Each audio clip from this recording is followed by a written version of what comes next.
Okay, don't all crowded.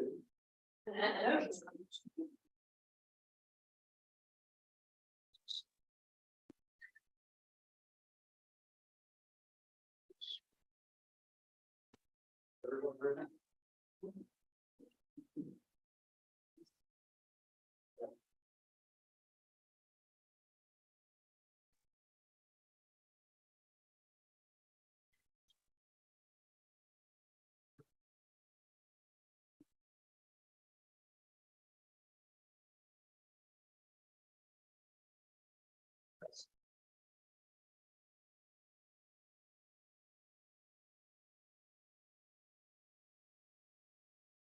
That voice activated. Or you have to press and hold. Press and hold. Yeah. Just until it's on. Okay, good.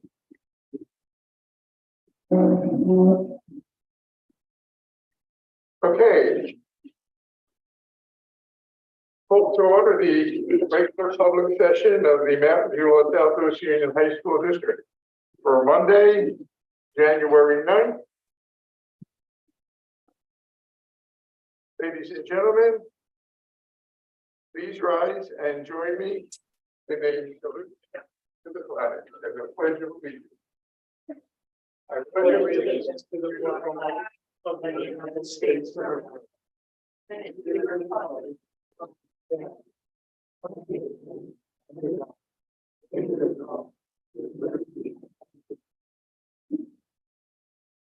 Thank you.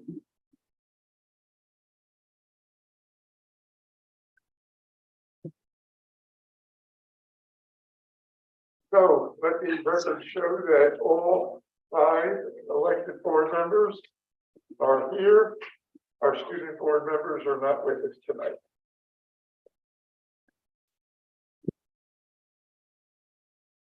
May I have a motion to approve the agenda? I understand we have pulled some items.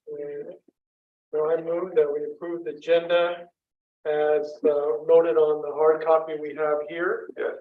Which has, I think, the personnel report was moved in the consolidated motion 14.1.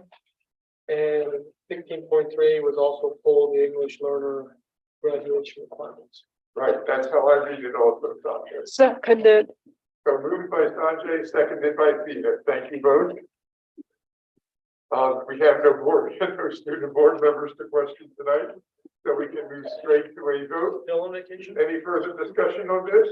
All in favor, please signify. Aye. Aye. Motion carries 5-0.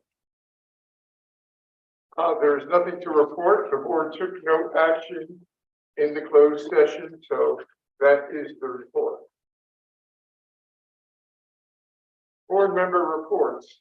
Any board member wishing to make a report at this point? Sanjay. Yeah, I just want to make a kind of an announcement, or actually a few announcements. So Rotary Club of Mountain View, which which is meets in downtown Castro every Tuesday at lunch.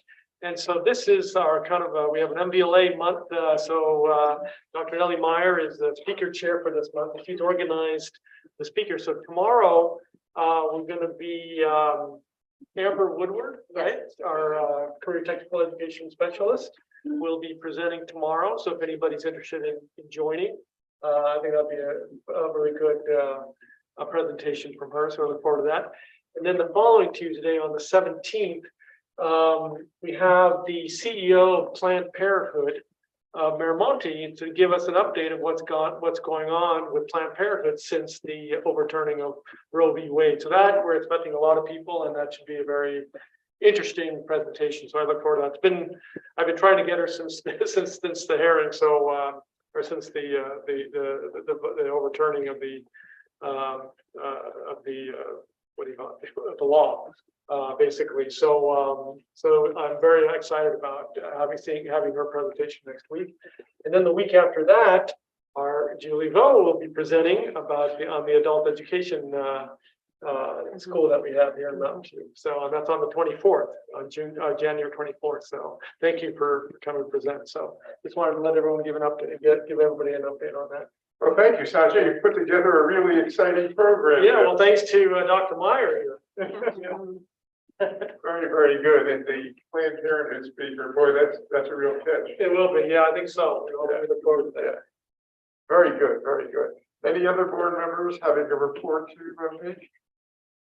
Okay, I just wanted to mention that we, usually this goes under correspondence, but we received a very informative and well thought out letter from one of our local parents who happens to be an epidemiologist, urging us to recommend the wearing of masks in this initial period as we go back to school after a long holiday where people have been gathering together.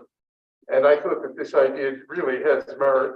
I have been tracking the numbers carefully. Unfortunately, the county hasn't been updating it very. Not over break. So right now they're a little stale, but it is of some concern because I'm sure you all know there's a new variant XBB 1.5 that is super transmissible and very immune evasive. So that's a double whammy.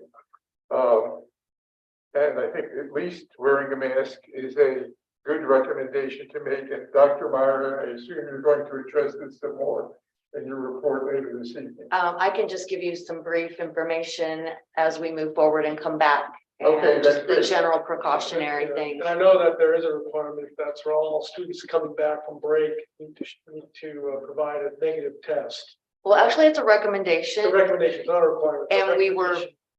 correct. Yeah, okay. And I can answer that now just to share that the county has provided at every break quite a few tests, and we still are continuing our daily testing at, the campus and at Los Altos and here, and that we're making that available for the community. But it is generally now in a different form where there's more local control with the guidance of the county Department of Health.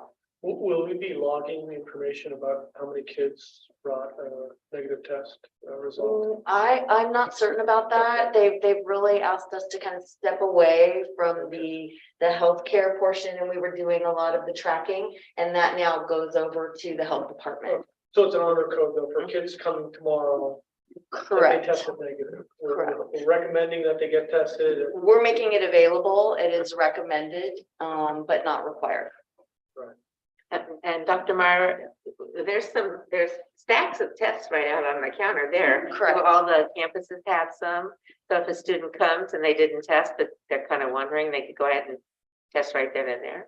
They do. And maybe I will take this opportunity if you don't mind, because I want to share that we've been receiving emails and staying in close contact with the Department of Health, and there will not be a requirement for masks. We will continue the same way that we have, where staff and students and any employee are able and wear masks without stigma.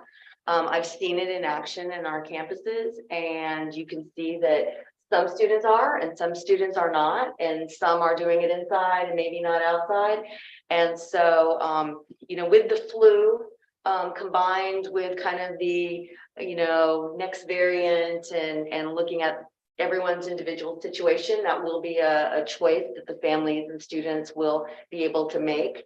We have masks and tests available if that is something that a family wants to take advantage of or a student wants to use. And we also have our health vans that come on a regular basis to our campus.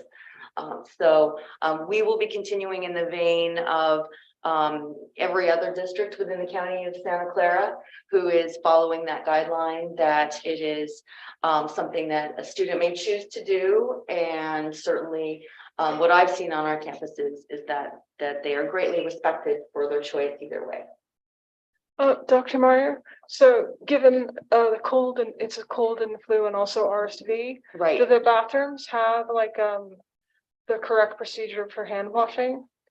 Yes. And we also still have many who have the hand sanitizer. Thank you. It's been so long, but it's back. And certainly hand sanitizer is available as well as the bathrooms, and they're checked regularly and cleaned thoroughly. And our custodial staff does a very good job of that.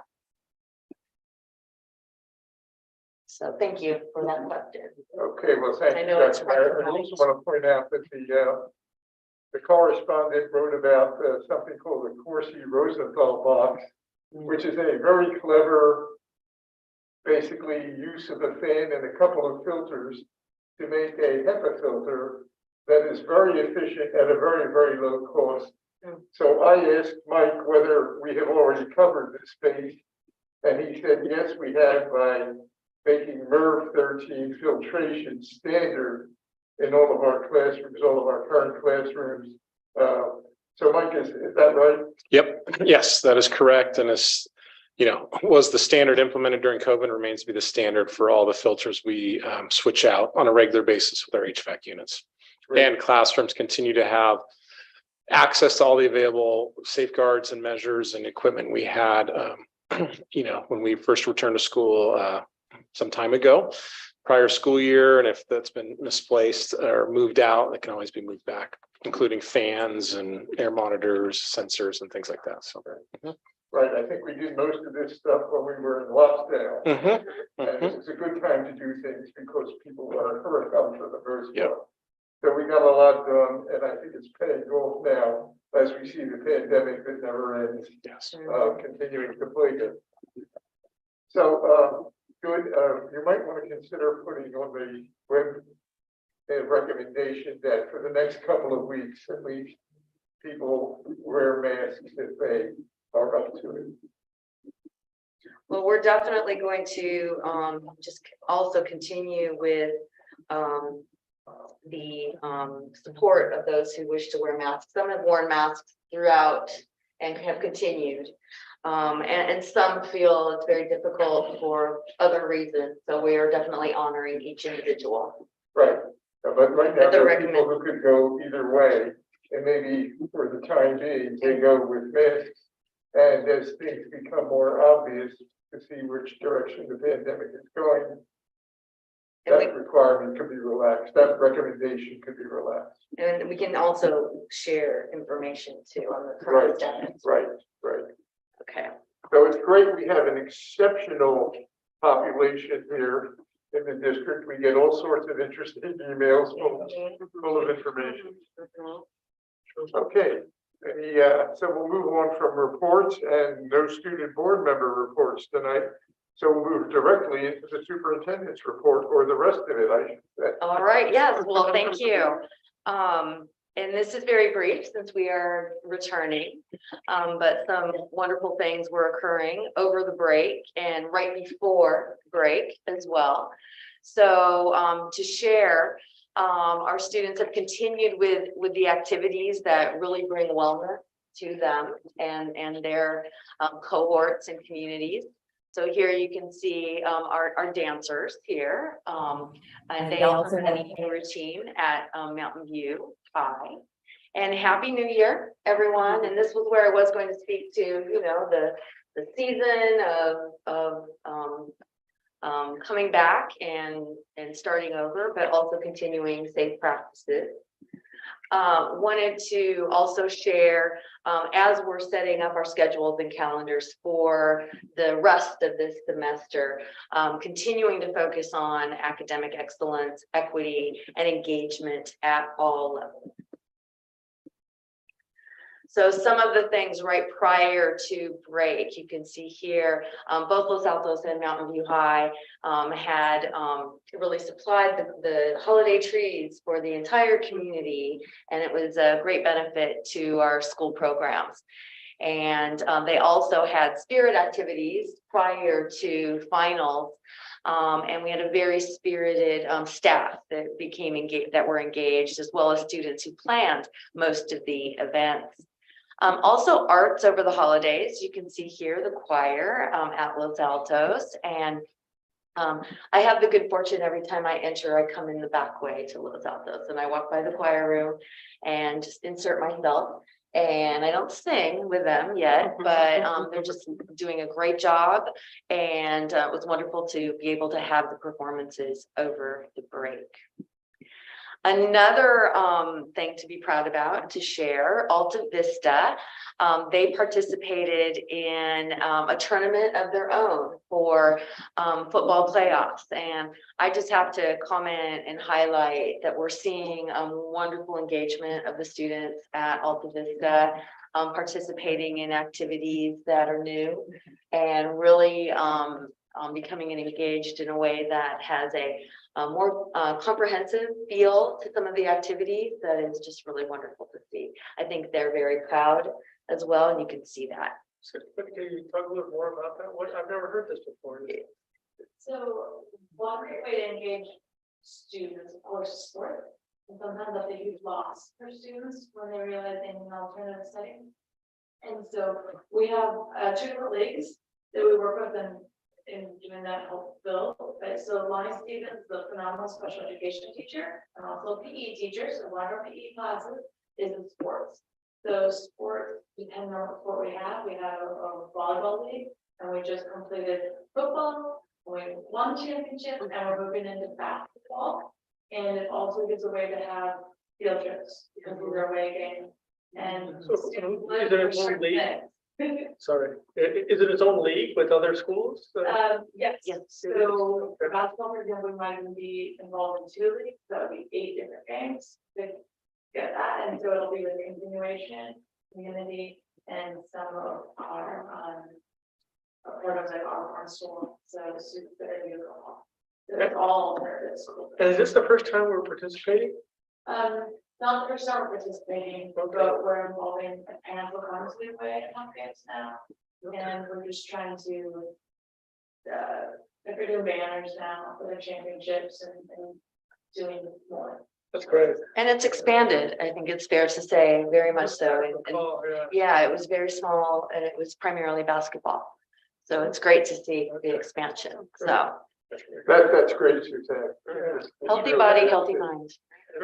Do you have any plans to add like the dance or cheerleading aspect to it? For that, actually, we've talked about a dance club. I have a cheerleader that when I had Alta, and now is with me at Alta Vista, and I've started doing small dance groups. Right now, they're just filming them. But we do those in versions of clubs.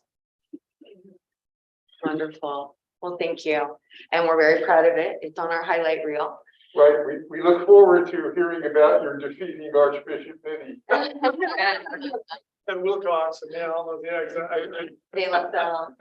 So, and wanted to also show, I know this was our last meeting, but it was such a fun, momentous occasion. I wanted to share some of the celebrations.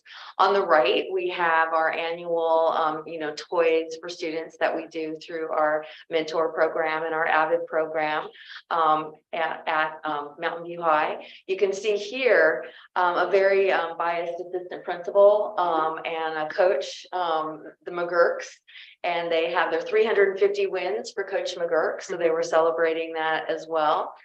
And to the left, our spotlight, PTSA from last meeting. And then the picture in the middle of the new team. And we're very happy to celebrate these wonderful occasions.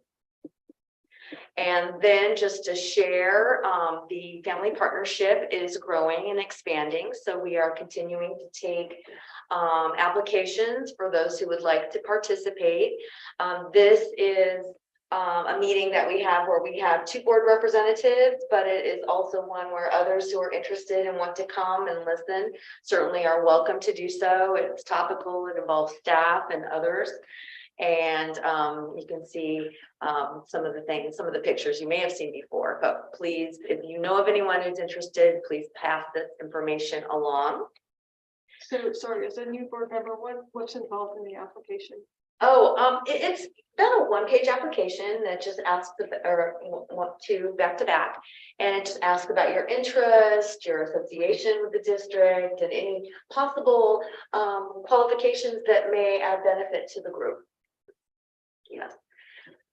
So then going forward, right before break, middle college did a fantastic job of making cards and creating different ways to spread holiday cheer for younger students. And so they did that as their end of year, one of their end of year activities. But the doubling of the middle college that was voted on by this board 2.5 years ago, the community is really going strong, and great success you've seen at their presentation. So we're very excited and proud of the work that's happening at middle college.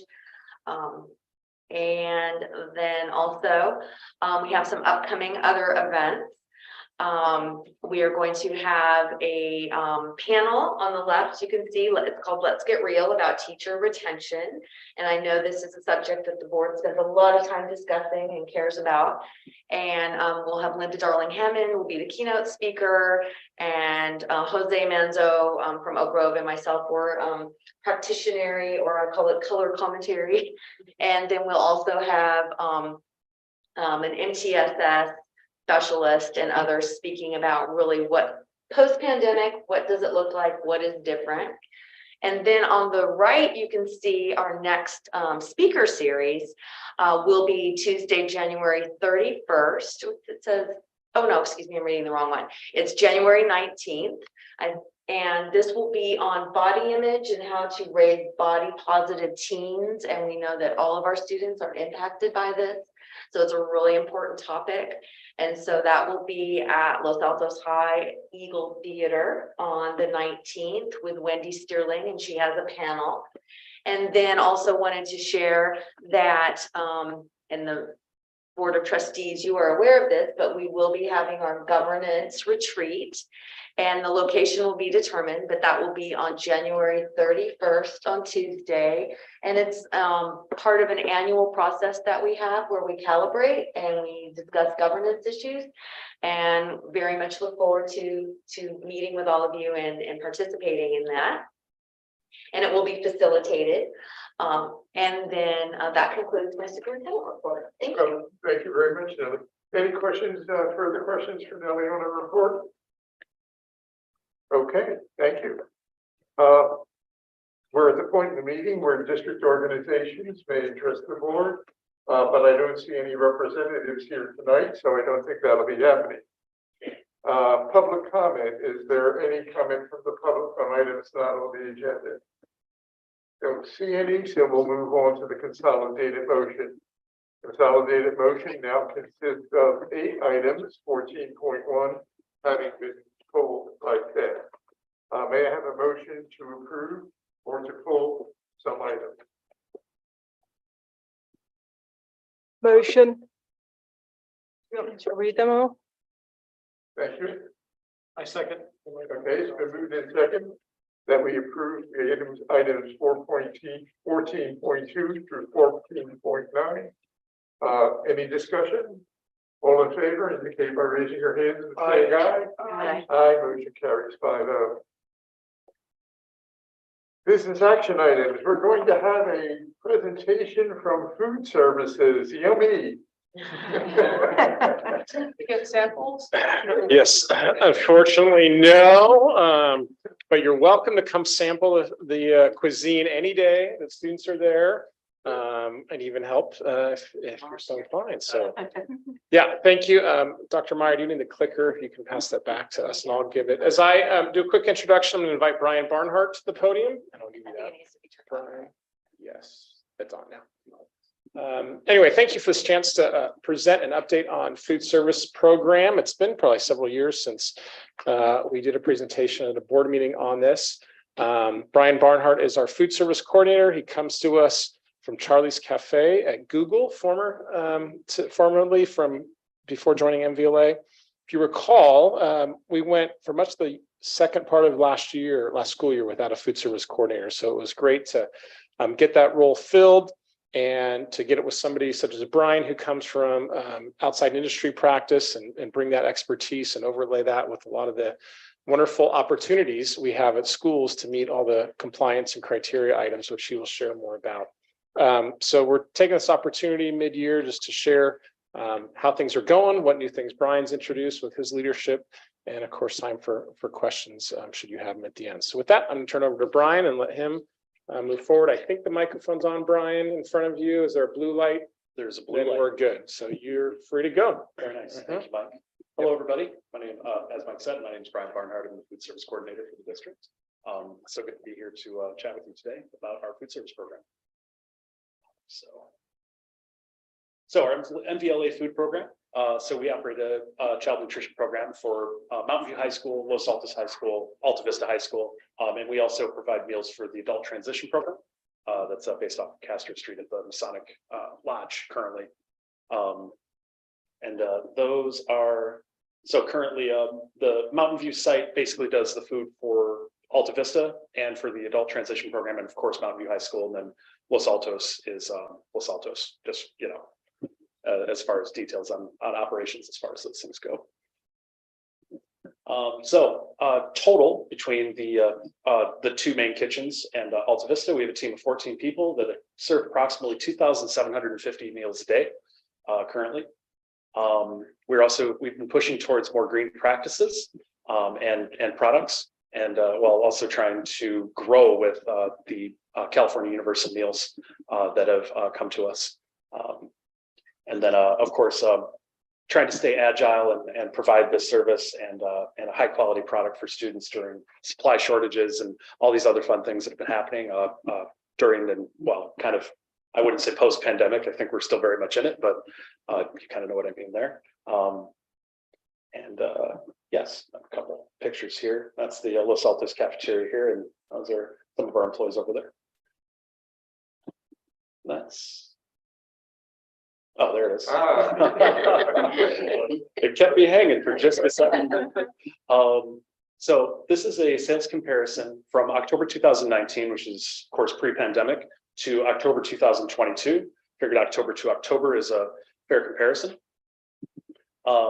So the kind of the more greenish color here is 2019. The blue is this school year. So you can kind of see a huge increase in sales and in program participation between those 2 years. 4,723, of course, for brunch. During the same period, this year we were up to 16,322 meals for brunch in October 2022. Lunch, again, you've got 10,013 versus 29,649, just shy of 30,000 meals. And that is in total, a 311% sales increase from pre-pandemic levels. Another thing to note as we've kind of moved forward with universal meals and all these other things starting the school year, all of the pandemic exemptions to USDA regulations are expired. Now we have to follow all the rules in addition to feeding over 3 times the amount of students with facilities that are, of course, designed for the numbers previous with the same levels of staff and all that. And I can't tell you how proud I am of our team to be able to pull this off. It's been very, very impressive. And of course, I've been learning a lot as we kind of continue on coming from the private sector into education. This is the first school district that I've ever worked for. So it's been And the price is the same, 2019, 2022. I'm so sorry. The price, the cost, The cost for the is, meal that students pay from 19 to 22. so students do not pay They don't pay. out of pocket. So That's what I thought, okay. yes, so- of course. Cost of goods have gone up, of course, during supply shortages and all these other things that have been happening, inflation. But as far as the universal meals from the state of California, no student pays. They still do free and reduced price. Those meals typically would be reimbursed by the federal government, whereas full price meals would be reimbursed by California Department of Education. Okay, so then the previous graph, let's draw clarity. So if you go to previous, that basically, this is the number of students or basically meals you've given out. Correct. Number of meals Yes. that have been given out, 2019 versus 2022. For brunch and lunch. And in 2019, they were either free and reduced, so they got free, but then some of them were paid. Correct. Yes, they So would was have the paid out of total pocket. number of meals you gave, whether somebody student paid for them or the government's amount? Correct. This is the amount of actual business that the cafeteria was doing, program wide, not just at one high school, Right, but also. but it wasn't free in 2019. Correct. That's one of the major differences. It's Yes, free of now. course. So. And that has been, I think, probably the main driving factor in that increase in participation. Well, That's what Yes, I'm expecting. Oh, of course. Hey, a free lunch is so. Come to an engineering office, I think everybody would love that. No, for sure. But I think contrary to expectations, you guys did an amazing job rising to the increased demand. Thank you so much for That's, saying. that's the achievement here, not so much the increase in demand, that's fueled by freebies. Of course. But meeting the demand, that is impressive. No, of course. And still trying to stay with seasonal, fresh, good food, you know, and lots of options. Well, I would also say, I mean, I think free lunch is all well and good, but students who can pay for, if it's not good food, they won't eat it. Of course. So I think does speak to the quality of the food that you produce. Because frankly, generally, school lunches do not have a good reputation It's a in bit of a general. stigma, yes. So Of Yeah. course. Thank you so much. And the thing I'm most thrilled about is that with more students on campus, I think it's an equity issue. Some people, a lot of kids went off because they could afford to. And then there's the kid that can't afford to go to lunch and they're at the campus and then you see that divide. Well, here, everybody just gets lunch. Yeah. And they just have fun having lunch together and there's not thinking about whether you could have afforded it or I could have afforded it. No, and I think that's a really great observation as well, you know, just kind of removing that stigma at the point of service during the experience of making lunch more about that collaboration, socializing, and of course, being, you know, well, getting the nutrition necessary to navigate the rest of the school day, you know, so these are of course all great things, And I think it's a safer thing to have more of the kids just staying on campus. of course. can you speak a little bit about the challenges of the adult transition program? Because I know that's a remote. You have to, they're in a different area. So how do you manage that? So at our Mountain View High School site, just out back here, Yeah. we have a van and we also have an attendant that that is already bringing food from Mountain View to Alta Vista. So we've kind of wrapped that into that route. We've had to focus primarily on cold offerings, just for safety reasons, and just they don't have a lot of the warmers and the other stuff that we do at the bigger kitchens. But we've absolutely, I think we've been very successful as far as actually providing the service to those students as well. They are very much part of the program, and we're happy to support them. Oh, and I believe I did mention that offer versus serve is I believe there's a printout at each one of your place settings on some of the meal pattern requirements from the USDA, which is ultimately, yes, sir. First page is breakfast, second page is lunch. It seemed like a logical, you know, order to put things in. But just kind of an idea of some of the rules and all the different items that we need to keep in mind as we're serving students, menu planning and what have you. So our food program, every item on our menu that we offer every single day adheres to those regulations. And those regulations are back in full swing, and I believe, as I mentioned earlier, as compared to the past couple of years where there were some more exemptions to offerings, you know, just because of, I believe, staffing issues, just the general pandemic, all of those challenges related to that, supply chain labor and the illness thereof. And so OVS is also it's required at all high schools. And kind of a bonus to that is that it lessens food waste and it empowers students to make choices about the types of food items that they would like to have within, you know, of course, we need to offer the minimum amount per the regulations, but it does give students a lot of latitude in that.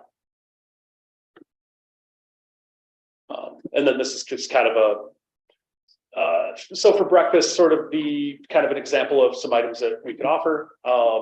The minimum requirement is 3 items. Some items can be two components, basically. So including half cup of fruit or vegetable, or we can have the all 3 for breakfast as well. So no protein. Yes, there would be protein as well. And all of that's kind of on the that first sheet there. Doesn't milk Doesn't have Doesn't protein mention in it. it? Oh, it Doesn't does, mention okay. protein of the, meat, there's a meat, but it's 0. Right. Meat alternate, right? Or alternate, Right. either one, but it's 0, right? And then, of course, the 5 food components for lunch. Again, several menu items can be more than one food component. For example, a sandwich would be possibly grain and meat alternate protein, just as one example. The minimum is the 3 components: grain, protein, and the fruit or vegetable serving as well. This is the requirement for us. This is our, so we can add to this. Yeah. Right. Yes. We don't have, but this is the minimum. Is that the way to read this, or? But there are some requirements on here that are, sodium, for example, you cannot have more than. And you couldn't have something that might be. Maximum. So there is a min max calories too for the day and then the week, of course. So Down. A lot of considerations to make and adhering to those guidelines. This was probably last updated, what, 50 years ago? Well, chocolate milk is not on there, so it's been updated. So you have to take like an apple. That would be one example, of course. Yeah, maybe. So, and you only wanted the sandwich, but you have to take an apple or a fruit from the basket at the end and a milk. Milk is optional, always. But yet, so for example, if you took, let's throw an example out there, a tuna sandwich. So you're going to have your grain component and your protein component on there. To combine with And that, lettuce maybe. of course, yeah. But the lettuce isn't necessarily going to count for that vegetable or fruit component because it's not going to be enough. It's more just kind of in addition to the sandwich, a crunch, a textural variance, whatever you'd like to call it. So then in that case, you could require a whole piece of fruit, or sometimes we do fruit cups that are pre-cut. You could do a fruit juice occasionally as well. Or you could do, we do little side salads or kind of like a condiment cup with different vegetables to stack on there, lettuce, tomato, bell pepper, stuff like that. But yes, you would need the vegetable or fruit component along with that sandwich to serve a compliant meal that would be reimbursable under the program. And then if you give them the apple and they don't really want it, you have big bins to collect That's correct. We do have, theirs. And then other people that are extra hungry, you can take those. yes, that is correct. Yeah, that way we're trying to minimize the food waste on that. But of course, we want to, we need to, there's no want about it. We need to follow the minimum requirements for the program. So what's your, I guess, return rate for fruits and vegetables, since I know that can be an issue for some kids? It has been. I think I've noticed, we started buying, what's in my opinion, maybe better specs of fruit that are a little bit more in season. I have noticed in that case, we tend to have more students actually take them, but of course, several students will put them in that kind of, I don't want to call it a disposal bin, but sort of like I don't want this fruit bin, Extra bin. the extras. Yes, we'll call them extras. I like that. But I think generally speaking, we're really pushing kind of more of a seasonal approach to these things. And I do believe that helps. The quality of the product is significantly better. And of course, there will be some students that don't want it. And well, I guess, they can just utilize the bin in that case. But I would say as far as a percentage, I would just be guessing, but I would say well over 70% of the students have probably taken that and actually eating it. That's good. Again, just a guess. And then, so this is kind of just an idea there. So and then that brings us to menu planning. This is one of our new salads, our sesame noodle salad. It's been pretty popular at both the big sites, and not sure if we've run that one at Alta Vista yet. I believe we may have. But basically, as far as the menu, daily we have 13 items. So some static items are sort of listed here on there, and then that's just kind of like the basis for the menu with rotational items, which can include different kinds of salads, different sandwiches, different kinds of pizza, of course, which is a hit, and hot entrees and stuff like that, which will be here on the next slide. So entree bowls, we've been doing those on Wednesdays and Fridays. The bell schedule on those particular days makes it a little bit more handy. Just operationally speaking, it's more executable for us. But anyhow, teriyaki chicken, orange chicken, feedables, pasta meat sauce. We just kind of had different sorts of cuisines, different things that we've been trying out, and lots of hits. So that's been kind of a cool way to grow the program and to sort of inject some more variety for our students. And then of course our soups we've been doing on Thursdays, pretty much just during the fall, more during the winter. We ran it a few times during the fall as well. We'll probably start moving away from that once the weather starts getting a little warmer as well. But A couple options here are examples, chicken noodle, minestrone, potato soup, Italian wedding soup. And then we also offer vegetarian options every single day, including vegetarian components or vegetarian varieties of the bowls that we're already making as well. And then another part of menu planning has been involving our student leaders with ASB at both Mountain View High School and Los Altos High School. That was one item that we had done with the entree bowls before we introduced them in early November. We wanted to make sure that we got student feedback on what would be enjoyable to them and feedback on the ideas that we had. And we've taken that feedback to continue with our menu moving forward. And these are, I believe that's Mountain View High School. We had a little bit of orange chicken and it was a big hit. So Sounds good. and then that was it for my main part of the presentation. This is of course, my name, title, and my email. And I really do appreciate your kind attention. Thank you. One quick question. Of course. Of the, is there just one line that students have to stand in to get the food? How is that? Has that been an issue at all? So lines have been busier. Of course, the program is more impacted with the free meals. So typically the way that we've divided this so far. So we do offer pizza in addition to our other menu items. The pizza is on satellite stations, whereas the other menu items we offer in the cafe servery. So we'll have kind of lines split in that way. In my experience so far, we tend to serve even that many kids in about 15 minutes. It's usually about what the lunch rush has done, which offers plenty of time, of course, to enjoy meals and what have you during the meal period. So repeat that again. You said the longest time a person would have to stand in line is 15 minutes. Yes, I'm not even sure that anyone would stand in line 50, but the lines are gone after 15 minutes approximately. Maybe one day it's 14, 17, what have you, of course, but yeah, no, but we're cooking. We're going really, really fast on that. So, and of course, keeping up with the demand as well. So. Great. So I have another question. Catherine. In terms of suppliers, like you don't make all this food. We do purchase some convenience products, the sandwiches and salads. I mean, of course, we buy bread. The pizza comes from a vendor. We don't make the pizza in-house. We only serve it, which is sincerely a godsend because that would be a lot. But yes, so we do buy some, like the chicken patties. Those are a pre-purchased one. That's just for one item. But you make these bowls and everything yourself. We do, yes. Wow. And so what kind of suppliers do you have? So we have our local produce vendor is Bella Fresca Foods here in Mountain View, or perhaps here in Palo Alto. It's very close to here. Cisco, of course, and Danielson Company Foods. Those are our three main ones. And those were the same ones they were using before, or have you done some research on whether you like the same vendors they already had, or? Those are the ones from before, and of course with Danielson, they cater specifically to schools as far as foods. There's a lot of purchasing opportunities there that are advantageous to us, of course. Okay, no further questions, comments? Thank you very much, Brian. Of course. You got the program really rolling. Hey, and just continuous improvement, continuous incremental improvement. When I get to take this basketball, I'll drop it for lunch. Yeah. Thank you so much. I look forward to it. Thank you, everybody. Thank you, Brian.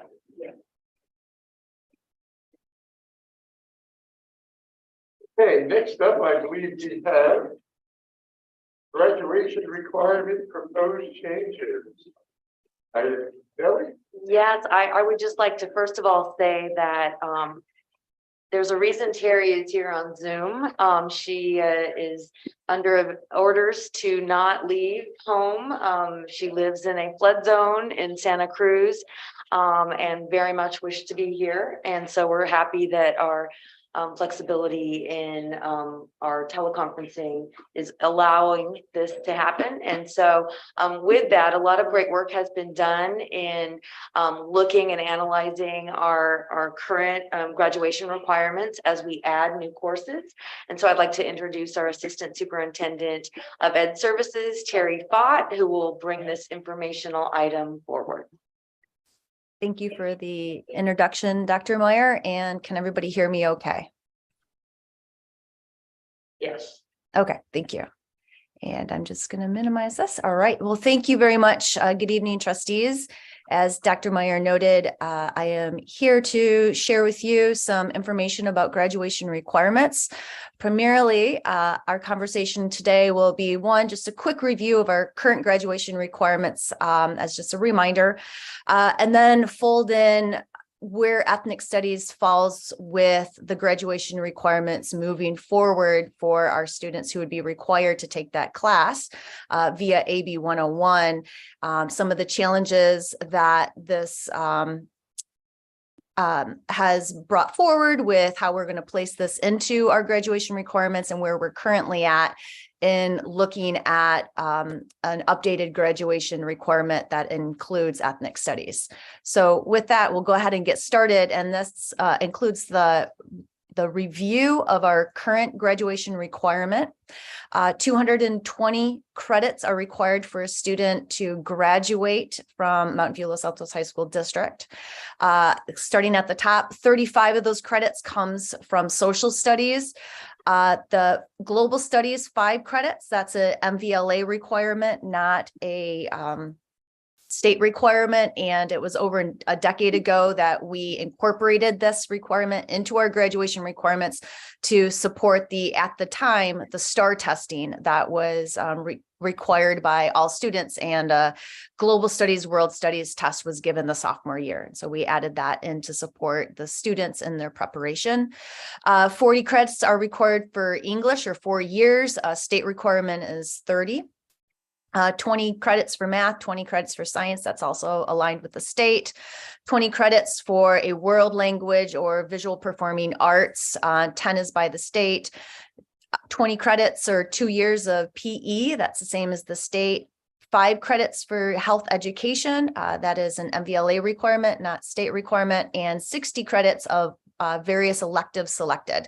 And those are additions. None of those are required for the state. So that's our current graduation requirement.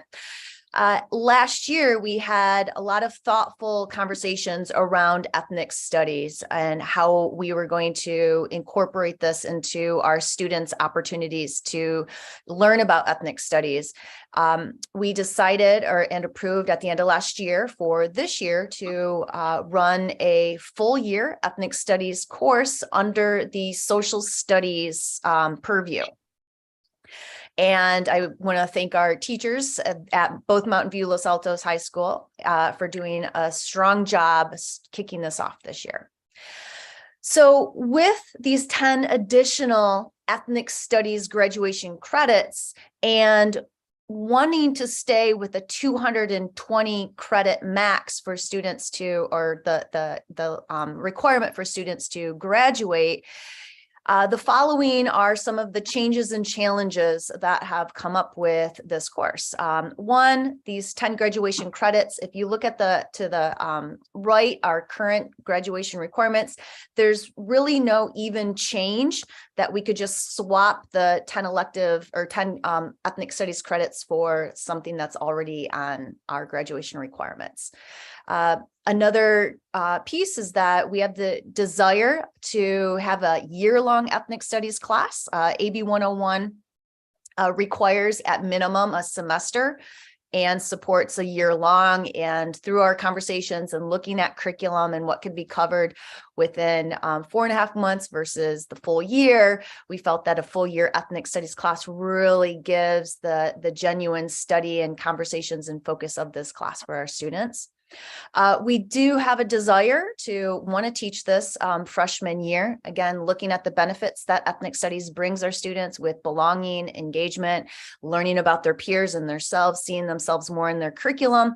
A lot of our more critical learners with other schools and districts that have implemented an ethnic studies course already with fidelity for a period of time have seen an improvement in students' grades, students' attendance, students' engagement in class because of this. So the desire to start this class off at the beginning of a student's high school career, hopefully with setting them up for a successful trajectory of the next 4 years. The thought of ethnic studies could possibly lose its impact if it were integrated into another subject area like infused with English.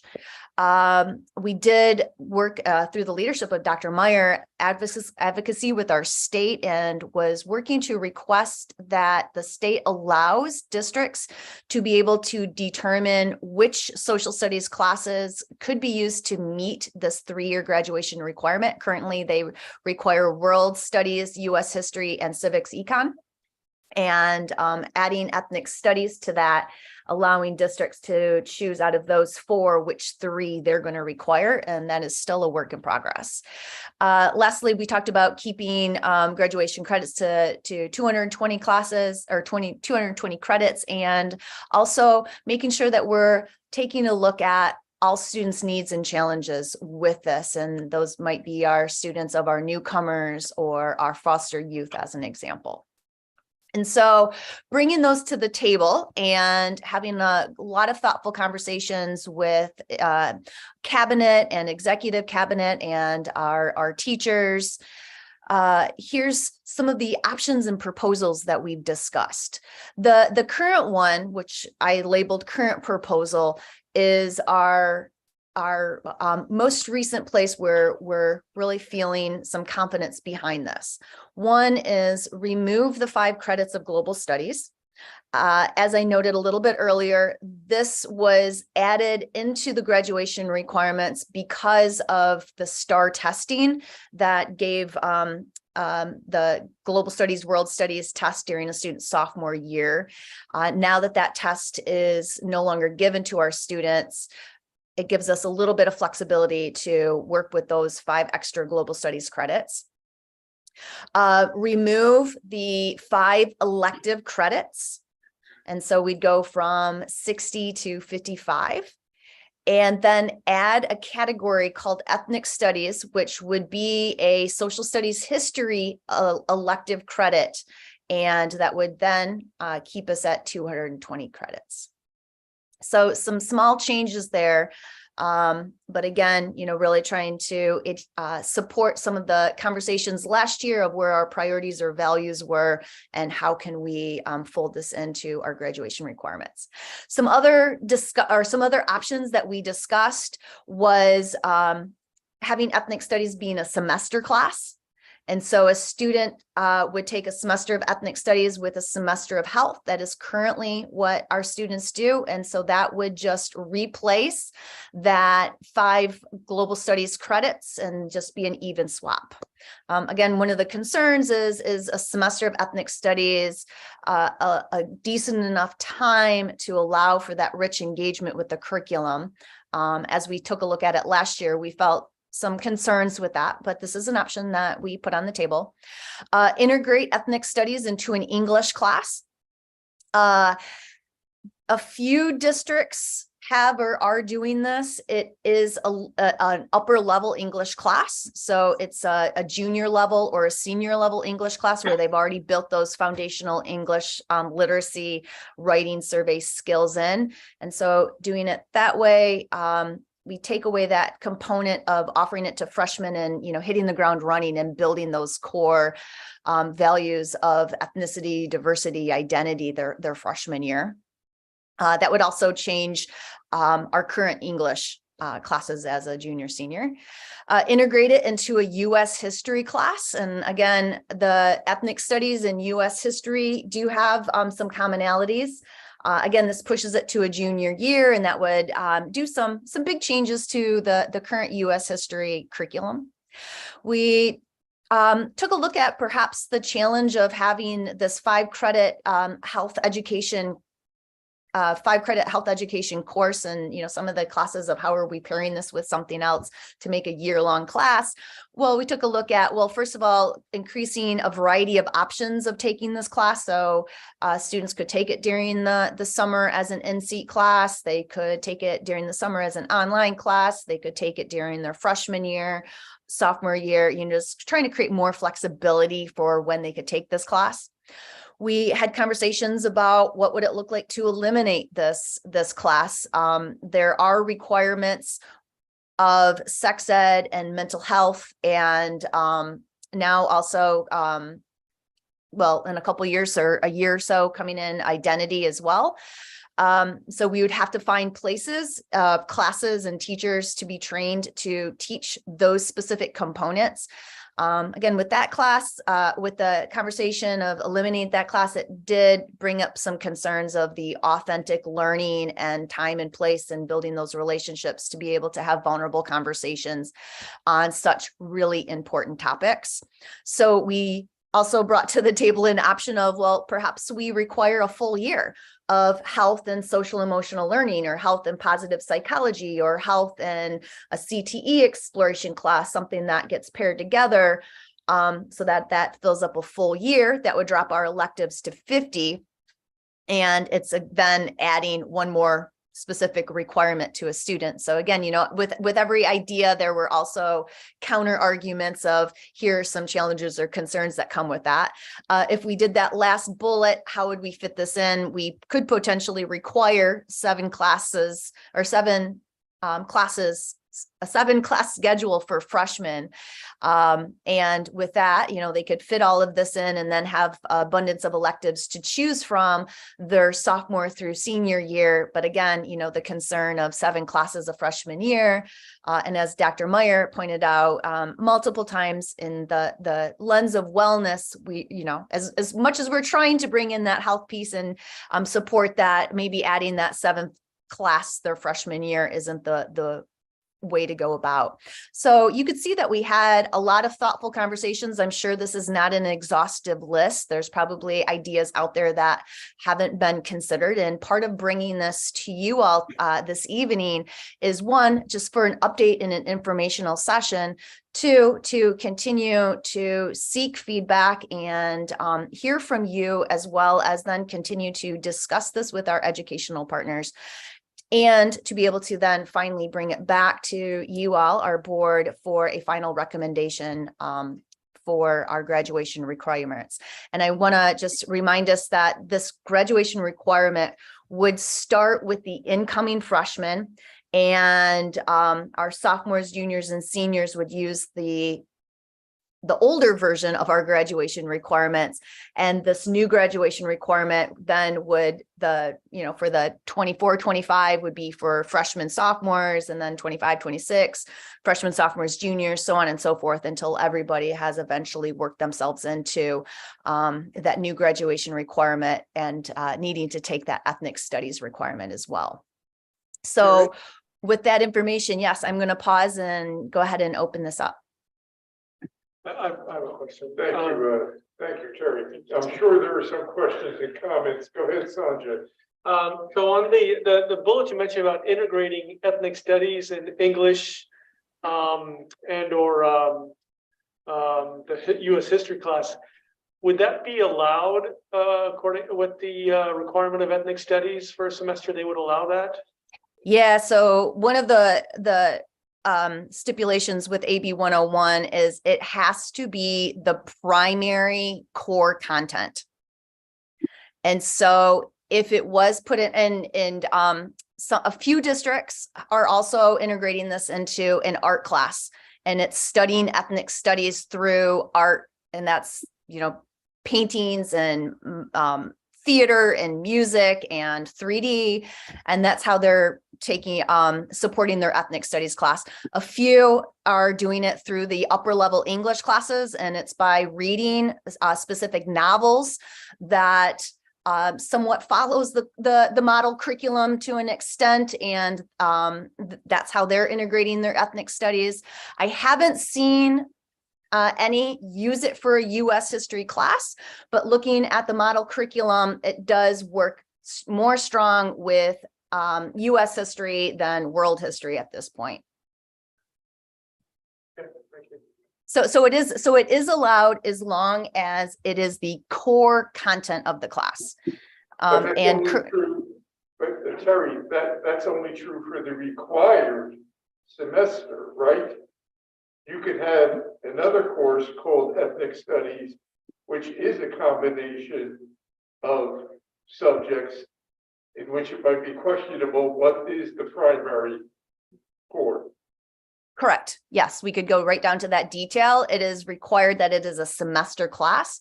And so that core content would be the semester. So for example, this is just an example. We could have the regular ethnic studies semester, ethnic studies core, and then we can have a combination ethnic studies civics for a 5-unit course. Yeah, absolutely. And I could see some commonalities with civics working very nicely with ethnic studies. Correct. What would you replace? You added a semester, right? You added the English, the ethnic studies slash. Civics, ethnic studies, As that one would semester. fulfill the civics requirement. Right, okay, yeah. You mean what would be for displaced? The 5 credits, right? Right. Yeah, So you get your 5 credits for civics, yeah, you get your 5 credits for ethnic studies in this individual required course. And altogether, you still get your 35 credits. that's only if they could, but Take out, you just gotta take that's out. only if the core content of that semester course. I guess that's where you have to look at, read the defined detail if that would If meet. it doesn't have to satisfy a requirement, we already do that with the required course. Yeah. The required, The course they're taking the there. ethnic studies one, yeah, Right. right, that's what I mean, so you've added a semester. You have your ethnic studies requirement fulfilled.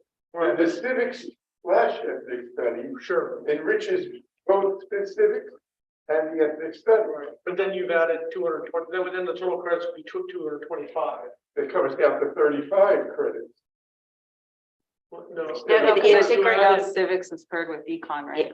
so you added it Correct. already, what I'm saying is you added a semester, right, you added a semester requirement. No. You're You partnering take it a with civics civics. requirement. instead. Which is what we have right now, 5 credits, You have a civics requirement for 5 credits. right? So the You one need that's to one. now come in civics ethnic studies one Okay, so semester. you replace the civics with the ethics studies civics. Right, But then, 5 credits. right, and then I thought you said you had a separate, another ethnic studies, That's the one they take first. right, so that's an addition. Oh, yeah. It would be addition to what we have, that's what I'm saying, so your total credit for graduation would be 225, not 220. No. Yeah, actually it would, but the thing is, I think what you're leaving out, Bill, is, Oh, you mean because of the extra? Because the ethnic Right. studies semester. I think what you're leaving out is what she already took out is global studies. And so that's my question, We take out, You have to take Right. additional. you have is to take what out- did global studies do and why did MVLA, I mean, because this is before my time on the board, Bill, you were probably here. What did global studies do that MVLA in particular wanted to require it? And could we combine taking Phil's idea, one of the semesters of ethnic studies to incorporate some of the stuff that used to be in global studies, if that stuff was particularly important to our district? So global studies, that 5 credits is our CWI, our contemporary world issues. And it was added to our graduation requirements about 15 years ago, I would say, more or less. And at that time, world studies was for freshmen, US history is junior, civics econ senior. And so there was a gap of sophomores who did not have any social studies requirement, yet the state required sophomores to take their social studies test. And through the data, what we're finding is that year off of social studies and the test coming in April, we had a lot of our students seeming to struggle with the STAR test, having a full year off. So we implemented the global studies or the CWI class as a way to support our students from continuing their social studies education. Since that time, we've also added in AP World History, AP European History, and AP Human Geography, all which also supports and satisfies that global studies. So removing that 5 credit CWI talking with a lot of our educational partners, our social studies teachers, there was not a major concern that we were going to see a significant loss of opportunity for our students if we were to remove that to be able to support the implementation of ethnic studies. And Phil, I thought I was understanding your suggestion was moving ethnic studies to more or less like 5 credits and then putting the civics next to it as 5 credits, with the civics having an influence of ethnic studies infused into it, even though maybe it wasn't the primary. And so that way we weren't adding any additional credits. Did I misunderstand that? Yeah. So I understood it to be similar to the 3rd bullet, integrate ethnic studies into Right. US history, but rather than US history, really teach thematically through civics as opposed to US history.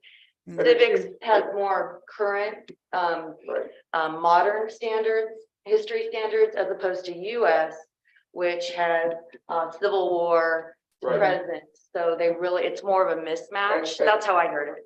And that is right, Nellie. And additionally, of course, US history has a strong ethnic studies strain to it too. It does. That has been missing. for Second years. semester, Right, but so, actually all the way. Yeah. but this is a matter of going through the entire social studies curriculum and weaving this new subject, if you will, which is an old subject that it hasn't been paid attention, and weaving it through the curriculum. But it seems to me that if you want to address the problem of expanding too much our graduation requirements, we would have as a goal, let's figure out a way to keep the current level of requirements, 35 social studies units.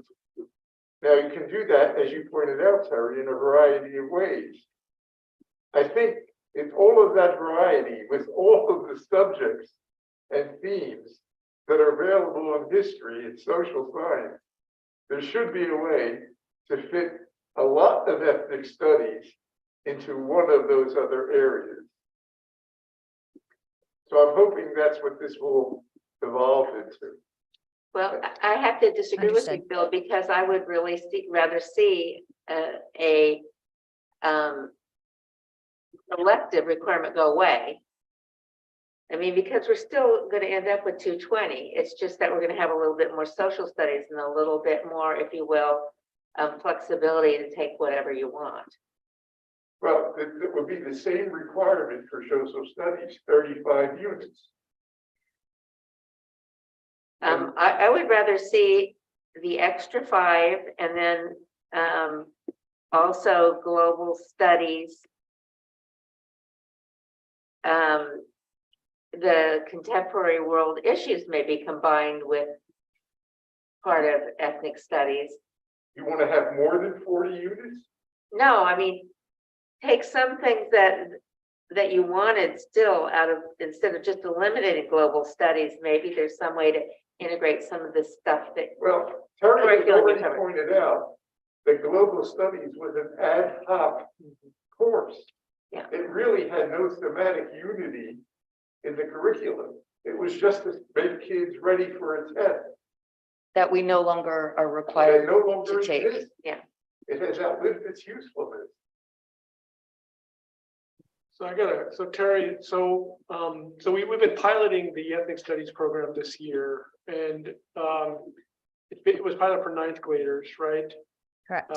And for elective. So is that part of then is that also being considered, that was the course that's been created this year, was it specifically designed for 9th graders? And would they have to revamp it if they were to, if other grades would take it? Yes. And to what degree of a revamping, I would need to ask my colleagues, those folks who are teaching the class, but I know that I've taught a class that was changed, the same class that was changed levels, and there's definitely some differences that you need to massage into the curriculum.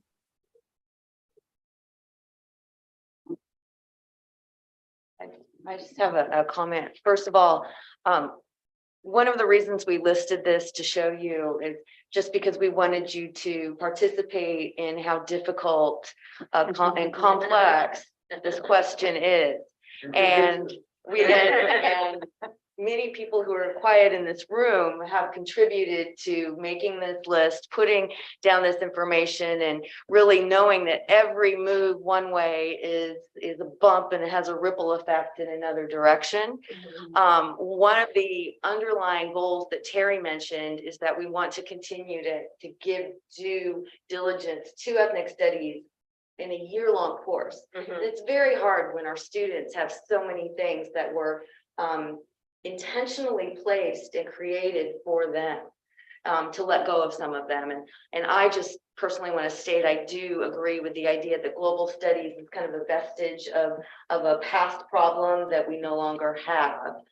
But that being said, I think the integration in a new way that we heard, some of these other ideas, looking at it differently, are very helpful.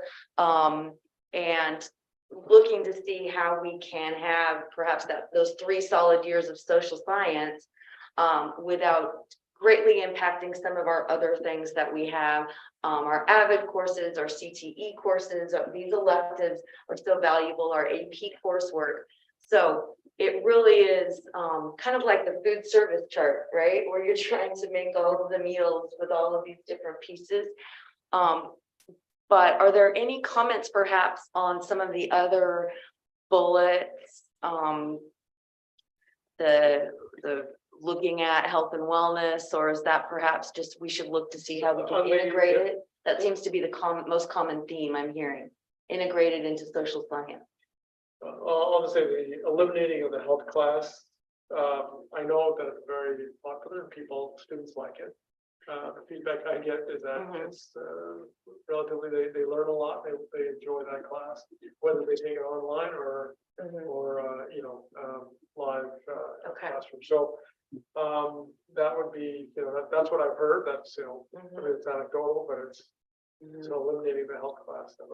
And I'd like to hear what staff thinks about that as well. If we were to, that would be a serious, that's a serious consideration. Well, I mean, one thing that I think we really need to pay attention to is that ethnic studies is addressing issues of ethnic identity. But do we have a course that addresses issues of sexual and gender identity? And it seems to me the natural place for that. So as a part of ethnic studies, if you look, I want to touch ethnic studies and confuse too many things, but health class seems a natural place to discuss items of sexual health, which is pretty relevant to high school kids. Did Terry say that there are certain things having to do with sex and other topics that have to be covered somewhere? Yes, there's a variety with a staggered implementation schedule of new initiatives that do need to that will be required or are going to be And required. I think that we should leave that for that situation, including gender identity and it is, as you mentioned within the ethnic studies curriculum. But what we see when we look at our student needs, it's something that needs to be discussed more fully than how it is described within the ethnic studies. It's just kind of I don't want to insult how it's there, but it's just not, it's not fully developed. is it in the health class? Yes. Yeah. Yes. Okay, so that's another reason not to eliminate. Yeah. And it's not just identity, but it's also healthy relationships, and it's looking at healthy relationships regardless of your identity.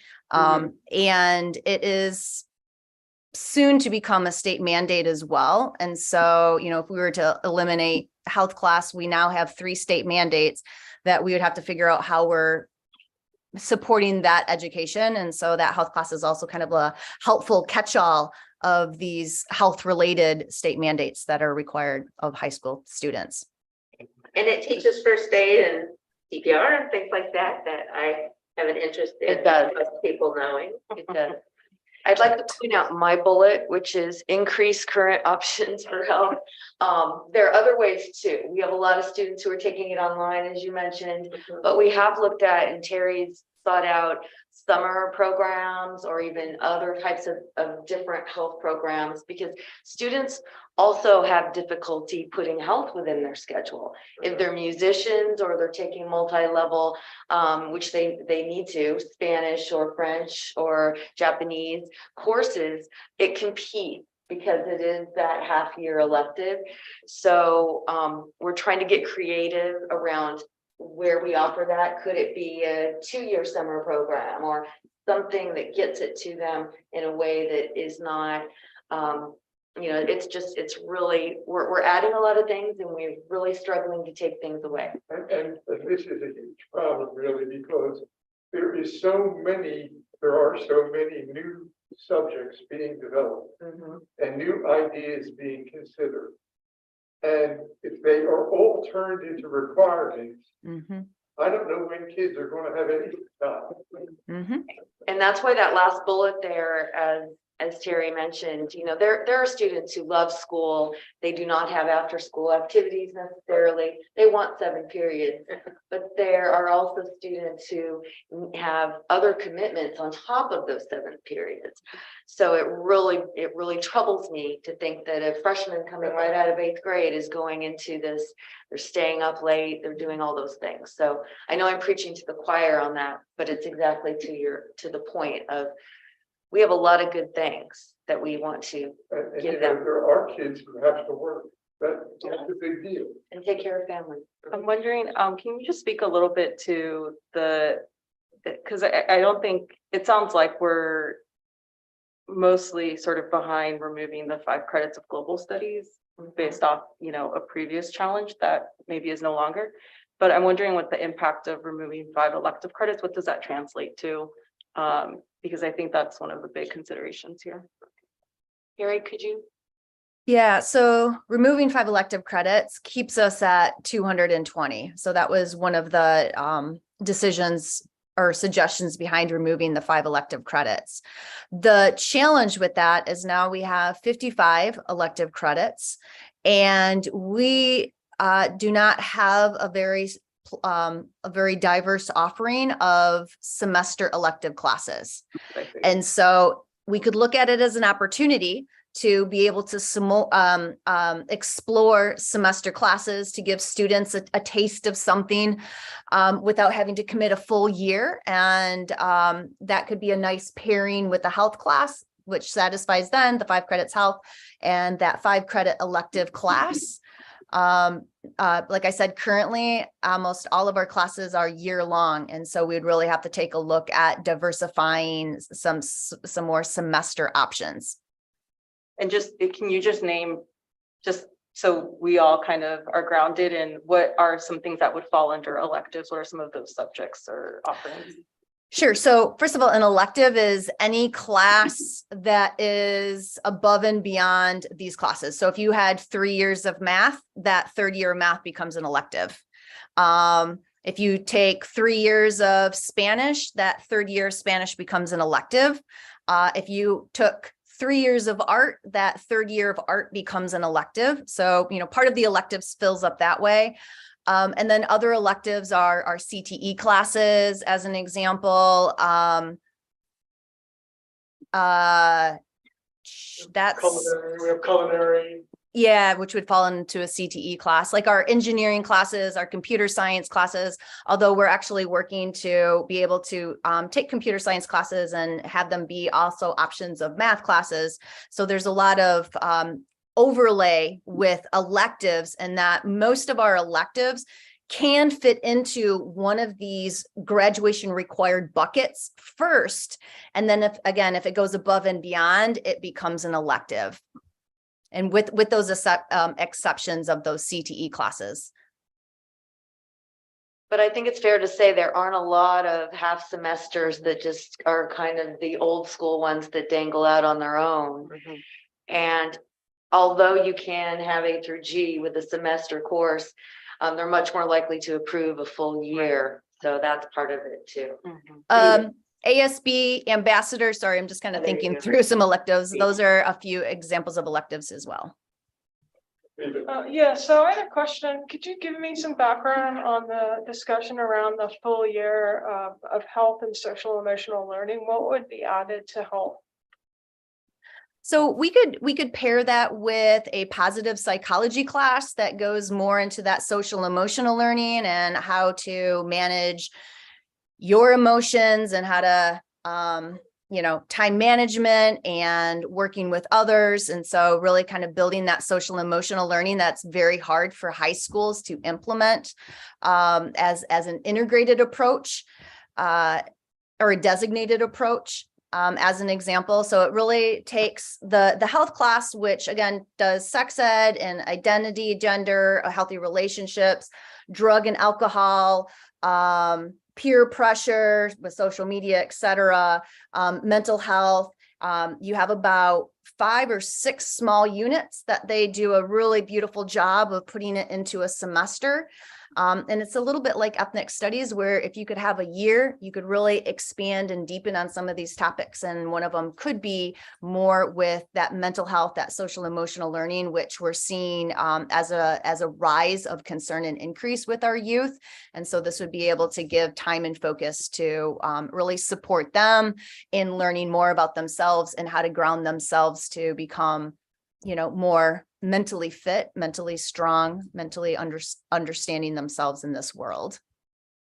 So I guess if you did both the 40 credits of social studies and made health ed 10 credits, that would make electives 50 credits. So I guess what would be the impact? They would have, I guess, a year less of electives then. What do you think the impact would be on students? Choice. I think it was Sanjay that pointed out with all these like incoming requirements, we're eliminating student choice more and more, and instead mandating them what they have to take and learn. And high school, we really want high school to be an opportunity for them to explore interests. And so the more that we require these buckets of you have to take all these classes and take away those electives, the more that we're minimizing their opportunities to explore their interests, because we're kind of filling up their schedules with what they're mandated to take. So that would be that impact. I think another impact would be that they would not necessarily have that third year of something that we only require 2 years of. So math, for example, 2 years are required, but 3 are often recommended for certain universities. So it's an elective, but it really is the third year that helps them towards their goal. So to me, that's a concern. The third year Spanish, that you mentioned at the beginning, Terry, losing those electives or making that choice to have one fewer somewhere. I would really like to see the sheet that does a comparison between just the plain graduation requirements and the A to G next to it, because a lot of the A to G does require you to take another year of these different subjects, which take up your electives. I think that's right. The only change from our graduation requirement with AG is A through G requires 3 years of math. Right. That's the only difference. Otherwise, it's all the same. 4 years social studies. Only 2 4 years years of of English. I thought it had 3 years. 3 years of math. They AG through G, 3 years of math, 2 years of science. 2 years of language, of a little language, yeah. At the minimum A through G, but Minimum, sometimes. well, that's what we're all. But we recommend one extra. But I'm just saying, our graduate, Correct. that's the only difference is that Yes. we require 1 less year of math, otherwise everything is A through G. Which is No PE, no health. Those are not A to G classes. Right. Yeah. And ironically, civics econ is not A to G required either, Really? but state. but state, yeah. Okay, any further comments? Questions? Okay, so just so I'm clear, so for the next board meeting is when we're gonna, is the proposal today is basically this, the one that you have at the top, the plan 1, which is on in the board agenda. That's what we're going to be voting on, you think, or will it be modified? I would like to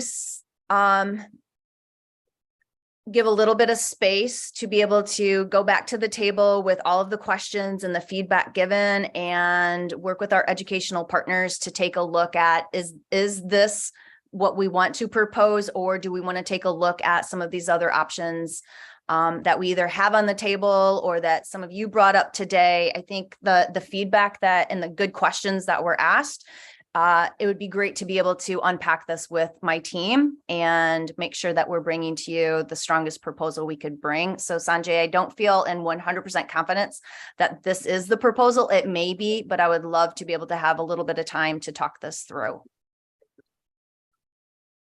Okay, thank you, Terry, very much. I hope things go well for you there in Santa Cruz. Thank What you. are we thinking of? Are we still gonna go over the other stuff? What was that? Are we gonna go over the plan 2 and plan 3 stuff? No, it was pulled by staff. But that was pulled. Plan 2 and Correct. plan 3. Correct. I will stop sharing my screen. Thank you, everybody. Thank you. Thank you. Thank you. Okay, we're up to item 17.1, board suggestions for future board meetings. I would like to discuss some more graduation requirements, if I haven't already said that. Above and beyond the ethnic studies incorporation, like, should we make everybody have A to G or things like that? And how to incorporate, we have different requirements for Alta Vista and this and that. I would like to kind of look at our whole picture. Okay. Communications, correspondence. Nellie, do we have anything besides the letter I mentioned earlier? I would like to share, as a result of our last meeting, we have put together the board trustees committees. And, Oh, excellent. and so you have those for reference. And thank you, Debbie Maher, for putting that together today. I'd also like to say, if you see anything that is, we needed to move, or something that has been placed in the wrong place. There were a lot of conversations going when we assigned those. Please let us know and we will adjust as needed. Very good. Thank This you is very great. much. For two reasons, so I'll remember what I'm supposed to do, but also I know who my partner is on the different committees. There you go. Okay. Thank you. Our next meeting will be Monday, January 23rd. Yeah. And we also have our board governance retreat Tuesday, January 31st. Correct. Place to be determined. Place to be determined, time 10 a.m. 9, 10 a.m. Got it. Very good. Okay, we are not going to resume closed session. So I shall be happy to entertain a motion to adjourn. I'm a, oh. Go ahead, Kevin. I want to beat him to it. I move to adjourn. Okay, you go first. Catherine has moved and Sanjay has seconded. We adjourn. All in favor? Aye. Thank you all. Thanks, everyone. That's a little levity. Good night, Terry. Good night, Terry. Good night, everybody. Next one.